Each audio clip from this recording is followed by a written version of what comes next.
தமிழ் சினிமாவில் பல திறமை மிக்க இயக்குனர்கள் இருக்கிறாங்க. ஆனால் தற்போது அதில் சில பேர் பாலிவுட் பக்கம் சென்றிருக்கிறாங்க. அதற்கு முக்கிய காரணம் சம்பளம் தான்.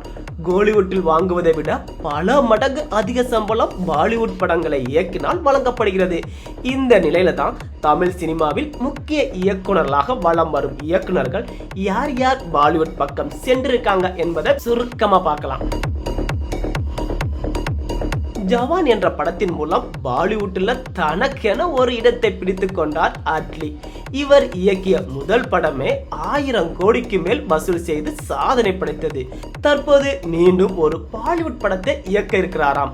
ரஜினி, விஜய் என முக்கிய நடிகர்களை வைத்து தமிழ் சினிமாவில் படங்களை இயக்கி வரும் லோகேஷ் கனகராஜ் தற்போது பாலிவுட்டில் அமீர்கானை வைத்து ஒரு படத்தை இயக்க இருக்கிறாராம். தமிழில் சிவகார்த்தினை வைத்து அமரன் படத்தை எடுத்து வசூலில் சாதனை படைத்தார் இயக்குனர் ராஜ்குமார் பெரியசாமி.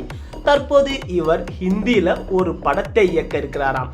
அப்படத்திற்கான பணிகள் தான் தற்போது நடைபெற்று வருகிறதாம். தற்போது கோலிவுட்டிலிருந்து பாலிவுட் பக்கம் சென்று படங்களை பண்ண ரெடியா இருக்கும் இயக்குனர் தான் இவர்கள்.